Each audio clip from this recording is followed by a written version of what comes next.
Fala pessoal, tudo bem com vocês? Aqui é o Jonathan falando e o vídeo de hoje é sobre a final da Conference League que acontece nesta quarta-feira. Vai ter transmissão do SBT, da TV Cultura e também da ESPN e do Star Plus.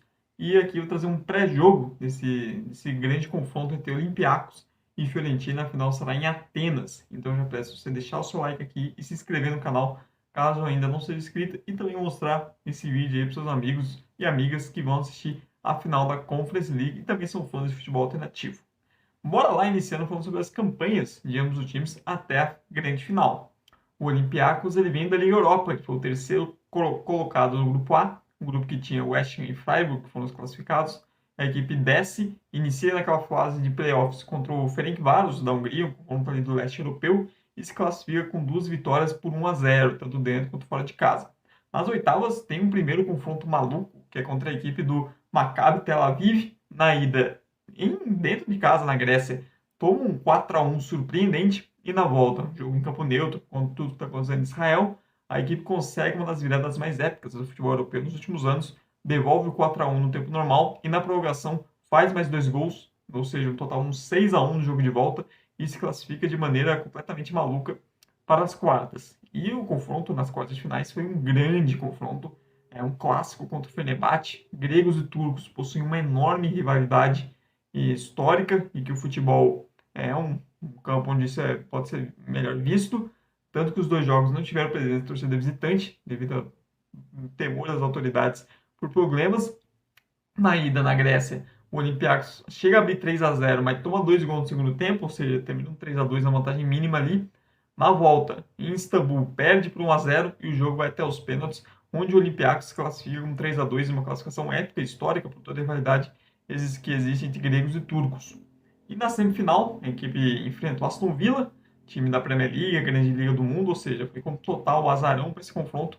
E na ida, fora de casa, faz um 4-2, um show do atacante El Kaabi, uma vitória épica, fora de casa, uma grande vantagem, surpreendente. E na volta, em casa, em Atenas, conseguiu mais uma vez dominar o jogo, fez 2-0. Imagina, o Olympiacos da Liga Grega, um poder de investimento bem menor, contra o Aston Villa, que é o quarto colocado da Premier League, a liga mais endinheirada, mais mídia do mundo. E a equipe fez um total, um agregado de 6-2. Desses 6 gols, 5 foram no marroquino El Kaabi. Essa é a grande campanha do Olympiacos para chegar nessa final da Conference League. Do outro lado da Fiorentina, a equipe partiu desde o início da competição, na fase de grupos, onde terminou em primeiro do grupo F, sem perder nenhum jogo, com 3 vitórias e 3 empates, campanha ali tranquila. Nas oitavas, a equipe enfrenta o Maccabi Haifa e tem um confronto também bastante doido. Jogo de ida, um jogo em campo neutro também para ser uma equipe de Israel, um 4-3, um jogo bastante equilibrado. E na volta em casa, um empate 1-1, a equipe avança até as quartas de finais, onde enfrentou o Vitória Pilsen na República Tcheca, um jogo bastante chato, bastante equilibrado. As duas partidas no tempo normal ficaram no 0-0 e só na prorrogação do segundo jogo, jogando em casa, que conseguiu fazer o gol, furar a retranca da equipe tcheca, terminou com 2-0, se classificando para a semifinal da Conference. Na semifinal, enfrentou o Bruges, da Bélgica, jogo de ida em casa, uma pressão danada, mesmo com a mais dificuldades. A equipe conseguiu o gol da vitória por 3-2 só nos acréscimos, no finalzinho com o Nizola, e no jogo de volta na Bélgica, toma 1-0, continua pressionando, mas só foi conseguir o gol da classificação ali por volta dos 40 do segundo tempo, com o argentino Beltrán de pênalti, com a Fiorentina que chega a mais uma final de Conference League, a sua segunda seguida, e essa foi a campanha da equipe. Lembrando, a Fiorentina chega a essa final de maneira invicta, sem perder nenhum jogo, mesmo quando não jogou muito bem, conseguiu ter consistência defensiva para não perder. E agora eu vou falar um pouco mais sobre as equipes, né? Eu mostrei agora a campanha, um pouco mais sobre como cada um desses times também e por que eles chegaram até aqui essa grande final, iniciando pelo Olympiacos. Foi uma campanha épica, na verdade é essa. Né? Isso mostra como esse time, a capacidade desse time de ser resiliente e de sobreviver a cenários difíceis e adversos, como por exemplo nas oitavas, onde tomam 4-1 em casa e ainda assim encontrou forças fora de casa para se classificar, ou nas quartas contra o Olympiacos, onde teve que encarar um jogo de volta, uma pressão enorme em Istambul, e conseguiu resistir e levar o jogo até a decisão para os pênaltis. Então isso é algo positivo. Ao mesmo tempo, também mostra que o seu ataque tem a capacidade de fazer muitos gols. Assim contra o Aston Villa, foram 6 gols no total no agregado. Nas oitavas, contra a equipe do Maccabi também, meteu um 6-1 na volta, então é um ataque capaz de ser muito perigoso, de marcar vários gols. Destaca o marroquino, Alcabi, que é o artilheiro da Conference com 10 gols marcados. Porém, a defesa também não vem passando muita segurança, né? É um time que faz muito gol e também sofre. Isso num jogo único, como na final, pode fazer muita diferença pro lado negativo.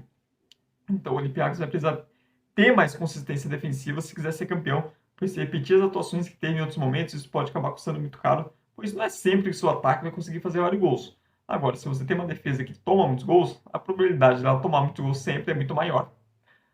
Além disso, vale citar o seu dono, que também é dono do Nottingham Forest da Premier League, que é uma gestão ali conhecida por contratar até dizer chega, mas é um time que vem se mantendo, tanto que foi punido nessa temporada por questões de fair play financeiro, e ao mesmo tempo que o Nottingham Forest cresceu, subiu a Premier League, o Olympiacos também vem apresentando bons resultados. E importante destacar também o seu técnico, o Mendilibar, o espanhol, que pode repetir o mesmo filme da temporada passada. Para quem não se lembra, o Mendilibar ele assume o Sevilha no meio da temporada, o time estava mal das pernas, caiu para a Liga Europa e lá ele conduz o time. É uma campanha ali ok na Campeonato Espanhol, afastando qualquer briga contra o rebaixamento, e conduz a equipe numa campanha épica da Liga Europa para a equipe ser campeã, mesmo quando ninguém acreditava muito no Sevilha, que vinha muito mal. Ele começa a temporada no Sevilha, é demitido porque o time estava muito mal das pernas, e vai para o Olympiacos. Assume o Olympiacos durante a temporada, e isso deu muito certo, né? O time reagiu com ele, acabou não sendo campeão grego, não foi o suficiente para isso, porém foi avançando cada vez mais na Liga Europa e agora chega na final. E ele, depois de ganhar a Liga Europa, agora pode ser campeão da Conference, conquistar seu segundo título europeu logo em sequência, seria algo histórico para ele.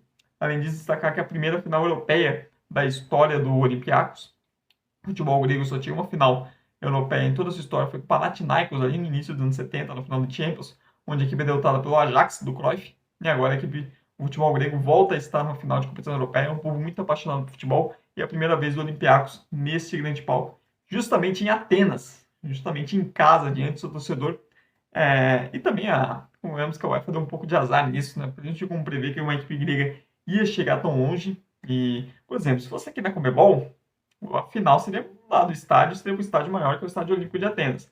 Como a UEFA já define desde antes que ela não muda, o final vai ser no estádio do AEK, que é um estádio um pouco menor, e ainda tem esse ponto, né? O Olympiacos pode ser campeão na casa de um rival, que é o AEK, não é o seu principal rival, mas não deixa de ser um rival local. E vale destacar que isso é uma temporada também muito especial para o Olympiacos em outras modalidades. A equipe foi campeã da UEFA Youth League, que é a Champions da base. A equipe conseguiu uma grande campanha ganhar esse título, que também é histórico do futebol grego. E além disso, o basquete, que é muito forte na Grécia, em toda a Europa, a equipe chegou até, inclusive, ao Final Four da Euroliga, acabou sendo derrotada na semifinal, que aconteceu nesse final de semana, e viu, inclusive, o rival Panathinaikos ser o grande campeão. Mas isso mostra como vem sendo feito também um importante trabalho de base e que é uma equipe que pode continuar sendo forte nos próximos anos também. Além disso, tem que citar, né, como final em Atenas, isso pode ser o peso mental que isso pode ter para os jogadores.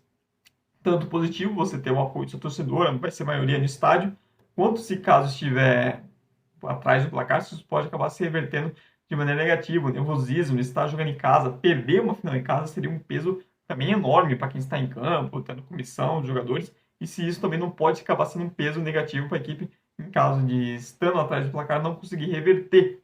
E entre os destaques individuais, você tem aqui 3 jogadores. Primeiro, o Alcabi, que é talvez o grande nome da competição.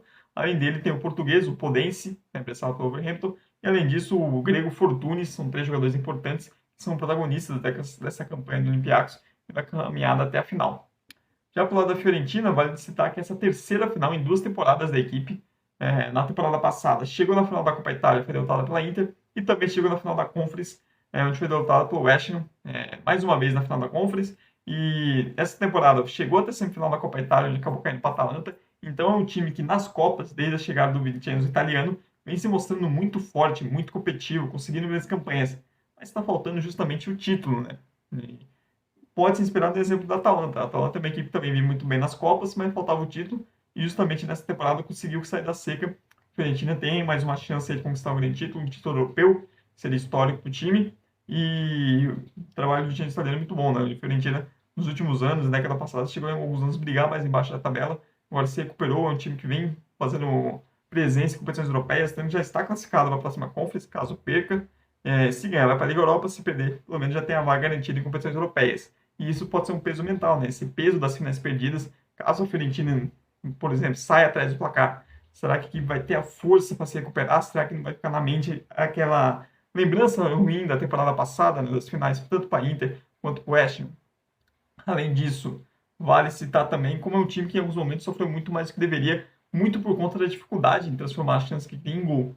Tanto quanto o Vitória Pilsen, quanto na semifinal com o Bruges, uma equipe que teve muito volume, criou muita chance, finalizou bastante, mas sofreu demais. Por quê? Não conseguia fazer o gol, muita dificuldade de traduzir isso em bola na rede. Isso fez com que a equipe passasse muito mais sufoco do que precisava. Foram jogos onde o Fiorentina poderia ter resolvido o confronto com muito mais facilidade e acabou levando um drama ali até o final, sem necessidade. É uma equipe que, numa final, no jogo único, isso não pode se dar o luxo disso. Não posso dar o luxo de perder tantas chances. Vai precisar ser mais certeira e precisa para não correr o risco de perder o título.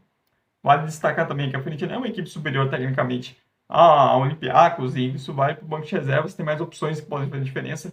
Um exemplo disso é o angolano Nizola, que contra o Bruges, no jogo de ida da semifinal, sai do banco, faz o gol ali que dá a vitória e a vantagem para o jogo de volta. É um jogador que vem sendo importante saindo do banco de reservas. Entre os destaques individuais da Fiorentina, você está aqui 3 deles.